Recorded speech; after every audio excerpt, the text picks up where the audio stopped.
Hello and welcome back.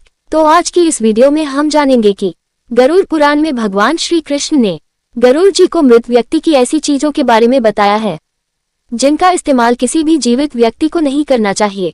भगवान श्री कृष्ण कहते हैं कि प्रकृति का ये नियम है कि जिसका भी जन्म हुआ है उसकी मृत्यु भी निश्चित है। मृत्यु ऐसा सत्य है जिसे कोई भी नकारा नहीं जा सकता।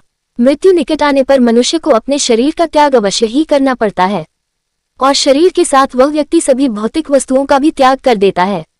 अर्थात मनुष्य मृत्यु के पश्चात इस मृत्युलोक की कोई भी वस्तु अपने साथ लेकर नहीं जा सकता। उसके साथ केवल उसके पाप और पुण्य ही जाते हैं। मृत्यु के बाद मनुष्य के 3 प्रकार के कर्म ही उसके साथ जाते हैं। यदि किसी मनुष्य ने अपने जीवन काल में पाप से अधिक पुण्य किए हैं तो उसे मृत्यु के समय कोई कष्ट नहीं होता है और उसके प्राण सहज गति से निकलते हैं।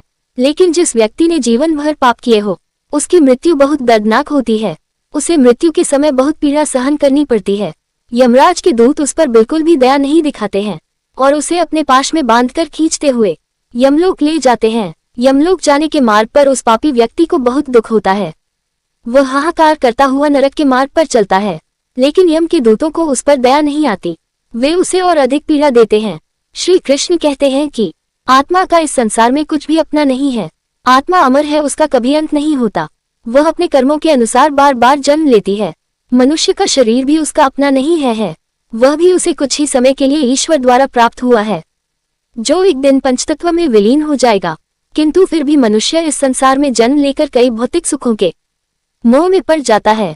मृत्यु के बाद भी उसका उन वस्तुओं के प्रति मोह नहीं छूटता। श्री कृष्ण कहते हैं कि जब तक मनुष्य सांसारिक वस्तुओं का मोह त्याग करके संपूर्ण रूप से ईश्वर को अपना नहीं लेता तब तक वह अलग अलग योनियों में जन्म लेकर पृथ्वी लोक पर ही भटकता रहता है। कभी कभी यह मोह इतना अधिक होता है कि वह मृत्यु के बाद भी इसी पृथ्वी लोक पर ही भटकता रहता है, अर्थात वह प्रेत योनि धारण करता है। श्री कृष्ण कहते हैं कि यदि किसी मनुष्य की अकाल मृत्यु हो जाती है तो वह भी प्रेत योनि में चला जाता है और प्रेत योनि में वह अपने ही परिवार के लोगों को दुख देने लगता है। कई बार हम अपने मृत जनों की वस्तुओं को उनकी याद में अपने पास रख लेते हैं या उनकी वस्तुओं का उपयोग भी करने लग जाते हैं, लेकिन गरुड़ पुराण के अनुसार हमें मृत व्यक्ति की कुछ वस्तुओं का उपयोग कभी नहीं करना चाहिए, क्योंकि इन वस्तुओं के साथ उस मृत व्यक्ति की ऊर्जा जुड़ी हुई होती है। उस मृत व्यक्ति का उन वस्तुओं के प्रति मोह बहुत अधिक होने के कारण वह मृत्यु के बाद भी उन वस्तुओं से जुड़ा रहता है। यदि कोई इनका प्रयोग करता है तो उसे कई परेशानियों का सामना करना पड़ता है। वह मृत आत्मा उसे कई प्रकार से कष्ट देने लगती है। इसीलिए किसी भी मनुष्य को मरे हुए व्यक्ति की चीजों का इस्तेमाल कभी नहीं करना चाहिए। चाहे तो आप उन वस्तुओं को संभाल कर अपने घर में रख सकते हैं अथवा उन चीजों को नदी के जल में प्रवाहित कर सकते हैं, लेकिन भूल से भी उसकी वस्तुओं का इस्तेमाल नहीं करना चाहिए।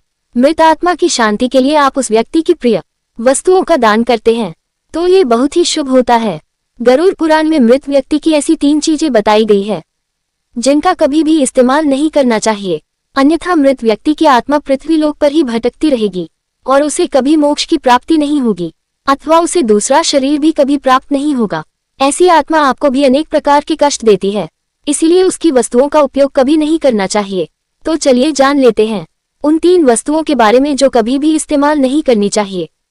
सबसे पहले जानते हैं घर में मृत व्यक्ति की तस्वीर कहाँ पर लगानी चाहिए। शास्त्रों के अनुसार प्रत्येक मनुष्य को अपने घर में पूर्वजों की तस्वीरें अथवा चित्र अवश्य लगाने चाहिए। इसे बहुत ही शुभ माना गया है। अपने परिजन का चित्र बनाते समय इस बात का ध्यान रखें कि उनका चित्र अथवा तस्वीर दुखी अथवा क्रोधी अवस्था में ना हो। आपके पूर्वज चित्र में प्रसन्न दिखाई देने चाहिए।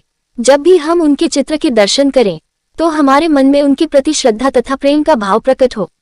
यदि पूर्वजों का चित्र क्रोधी अवस्था में हो तो यह मन में भय की स्थिति निर्माण करता है।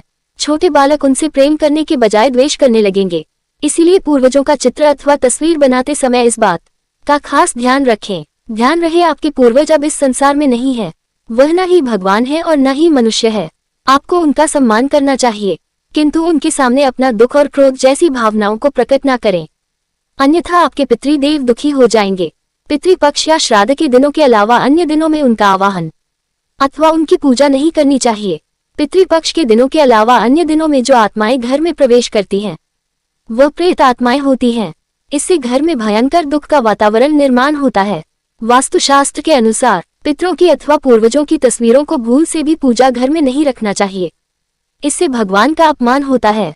इससे आपके सभी पितृगण अत्यंत दुखी और क्रोधित हो जाते हैं। यदि आपके किसी परिजन की अकाल मृत्यु हुई है तो वह विपरीत योनि में चले जाते हैं और पृथ्वी लोक पर ही भटकते हैं। जब तक उनकी आत्मा की शांति के लिए नारायण बलि की पूजा नहीं की जाती, तब तक वे प्रेत आत्मा बनकर अपने ही परिवार के लोगों को परेशान करते हैं। ऐसे में आपको उनकी तस्वीरें घर में नहीं लगानी चाहिए और पितृपक्ष में उनका श्राद्ध भी नहीं करना चाहिए। पितरों की तस्वीरें सदैव ही उत्तर दिशा की दीवार पर लगानी चाहिए, ताकि उनका मुख दक्षिण दिशा की तरफ होना चाहिए।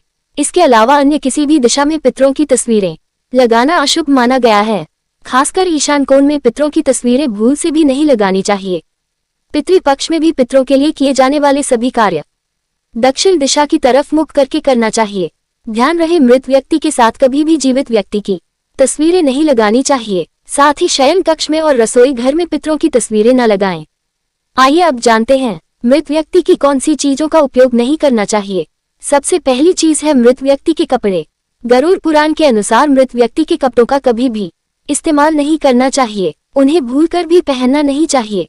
ऐसा करने से मृत व्यक्ति की आत्मा उस व्यक्ति से जुड़ जाती है जो इनका इस्तेमाल करता है। मृत व्यक्ति की यादें उस व्यक्ति को सताने लग जाती हैं जो उनके कपड़ों का इस्तेमाल करता है, जिस कारण वह व्यक्ति मानसिक और शारीरिक रूप से कमजोर हो जाता है। उस व्यक्ति को अपने मृत परिजन की ऊर्जा का एहसास भी होने लगता है। इसलिए मृत व्यक्ति के कपड़े कभी भी नहीं पहने चाहिए। मृत व्यक्ति के कपड़े हमेशा दान कर देनी चाहिए, जिससे उसकी आत्मा को शांति प्राप्त हो जाती है। दूसरी चीज है मृत व्यक्ति के गहने। गरुड़ पुराण में कहा गया है कि मृत व्यक्ति के गहने भी उसके कपड़ों की तरह ही उसकी ऊर्जा के स्रोत होते हैं। मृत व्यक्ति का अपने गहनों से लगाव कपड़ों से भी कई गुना ज्यादा होता है, क्योंकि प्रत्येक व्यक्ति गहने खुद को सुंदर दिखाने के लिए पहनता है। लेकिन जब व्यक्ति की मृत्यु हो जाती है और उसके गहने कोई दूसरा व्यक्ति पहन लेता है, तब मृत व्यक्ति की आत्मा असहज महसूस करने लगती है। वह आत्मा उस व्यक्ति को परेशान करने लग जाती है। आत्मा मोक्ष की राह पर न जाकर इसी मृत्यु लोक में अपने ही परिजनों को ही परेशान करने लग जाती है। इसलिए मृत व्यक्ति के गहनों का कभी भी इस्तेमाल नहीं करना चाहिए। व्यक्ति की मृत्यु के बाद उसके गहनों को अन्य आभूषण बनवा लेना चाहिए, अन्यथा उन्हें मंदिर में दान कर देना चाहिए। तीसरी चीज है मृत व्यक्ति की घड़ी। कपड़ों और गहनों की तरह घड़ी भी एक मृत व्यक्ति की प्रमुख ऊर्जा स्रोत होती है। गरुड़ पुराण में घड़ी के बारे में नहीं कहा गया है, लेकिन अनेकों ज्योतिष शास्त्र ये बताते हैं कि मृत व्यक्ति की घड़ी भी उससे जुड़ने का कार्य करती है, क्योंकि घड़ी उस व्यक्ति से जीवन भर जुड़ी रहती है और उसके समय का निर्धारण करती है। इसलिए उस व्यक्ति की मृत्यु के पश्चात उसके समय का भी अंत हो जाता है, जिस कारण उस व्यक्ति की घड़ी का कभी भी इस्तेमाल नहीं करना चाहिए। ऐसे मृत व्यक्ति की घड़ी को हमेशा दान ही करना उत्तम माना जाता है। तो दोस्तों, आज के वीडियो में हमने जाना कि मृत व्यक्ति की कौन सी चीज हमें इस्तेमाल नहीं करनी चाहिए और पूर्वजों की तस्वीर कहाँ लगानी चाहिए। उम्मीद है आपको ये जानकारी अच्छी लगी होगी। तो आप इनमें से कौन सी गलती करते हैं कमेंट बॉक्स में जरूर बताएं। ऐसे ही मजेदार वीडियो को देखने के लिए वीडियो को लाइक और शेयर जरूर करें। मिलते हैं अगले वीडियो में। Take care and bye.